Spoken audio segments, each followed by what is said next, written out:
Graça e a paz, meus irmãos. Eu convido você, nesse momento, a abrir a sua Bíblia na carta de Paulo aos Colossenses, no capítulo 3, no versículo 16, que nos diz assim: Habite ricamente em vós a palavra de Cristo, instruí-vos e aconselhai-vos mutuamente em toda a sabedoria, louvando a Deus com salmos e hinos e cânticos espirituais, com gratidão em vosso coração.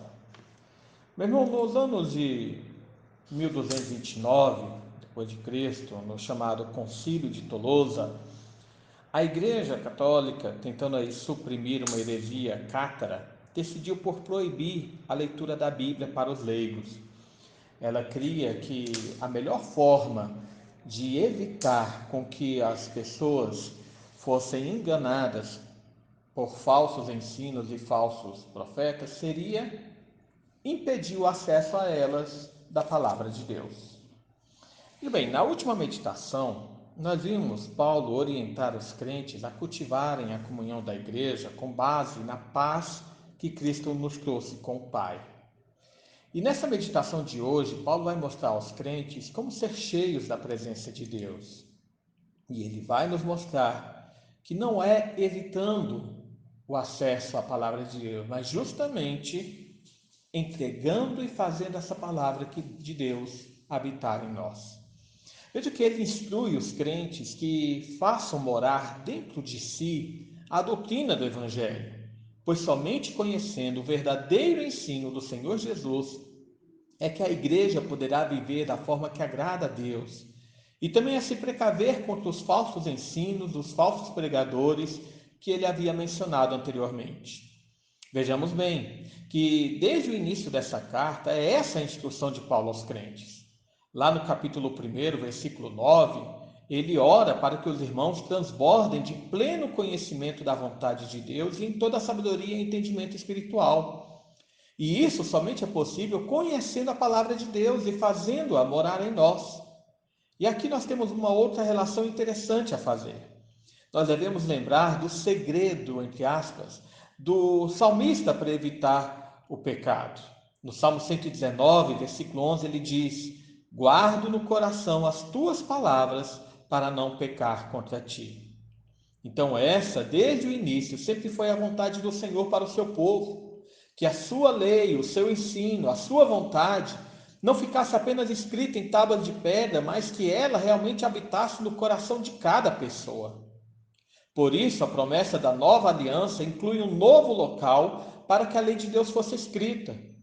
Ao falar ao profeta Jeremias, no capítulo 31, versículos 33 e 34, Deus diz: Porque esta é a aliança que firmarei com a casa de Israel depois daqueles dias, diz o Senhor. Na mente lhes imprimirei as minhas leis, também no coração lhes escreverei. Eu serei o seu Deus e eles serão o meu povo. Não ensinará jamais cada um ao seu próximo, nem cada um ao seu irmão, dizendo: Conhece ao Senhor, porque todos me conhecerão, desde o menor até o maior deles, diz o Senhor. Mas, irmão, vejam que também é importante perceber o aspecto comunitário aqui na instrução de Paulo. Ele diz: instruí-vos e aconselhai-vos mutuamente. Aqui ele deseja mostrar que cada membro possui uma responsabilidade na edificação da igreja, a igreja como um todo. Ele já explanou isso aos coríntios, aos romanos e aos éfesos, ao falar sobre a diversidade dos dons.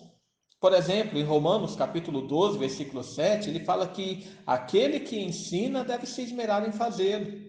E esse é o sentido da palavra da sabedoria e do conhecimento que ele também fala em 1 Coríntios 12, 8.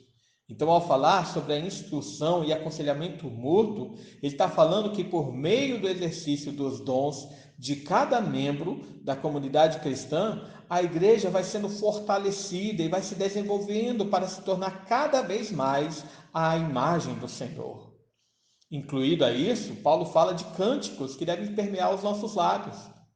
Ele diz: louvando a Deus com salmos e hinos e cânticos espirituais.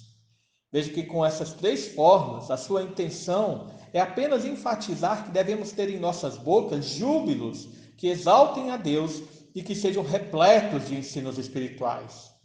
Aquilo que cantamos ao Senhor têm de estar de acordo com a tua santa palavra, pois senão se tornam apenas cânticos infrutíferos para a mente e para o coração.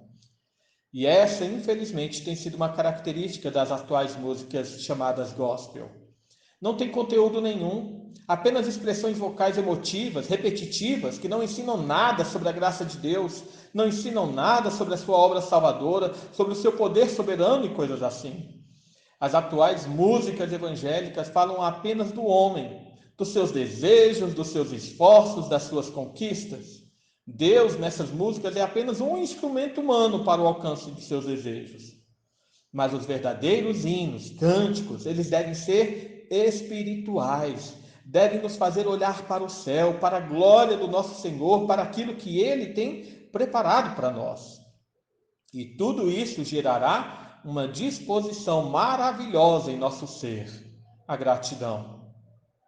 Quando Paulo fala aqui no final do nosso versículo, com gratidão em vosso coração. Quando aprendemos a palavra de Deus, fazendo-a habitar ricamente em nós, e dessa forma somos incentivados a louvar ao Senhor com os nossos lábios, a expressão de ação de graças em nosso coração é constante e também permanente. Ler, cantar e se alegrar. Essa tem que ser a suma da vida cristã. Aprender a palavra de Deus, louvar ao Senhor com cânticos espirituais e viver em alegria e ações de graças pela sua obra redentora em nós. Que Deus nos abençoe. Oremos, Pai amado, mais uma vez nos colocamos diante de Ti. Agradecemos por Tua obra em nossa vida, pelo Teu poder transformador, por Tua graça renovadora. Te agradecemos, ó Pai, porque Tu és maravilhoso e tem nos dado vida e vida em abundância. Pedimos, ó Pai, que venha vivificar o nosso coração, que venha nos dar, Senhor, morada da Tua palavra em nosso interior, para que na nossa mente ela seja escrita e ela seja compreendida pela iluminação do Teu Espírito Santo. E que os nossos lábios Te louvem, louvem com gratidão, louvem com todo júbilo, com todo prazer pela salvação que Tu nos concedeste. E é, portanto, ó Pai, em nome do Teu Filho Jesus, que nós pedimos e nós oramos, que nos abençoe. Amém.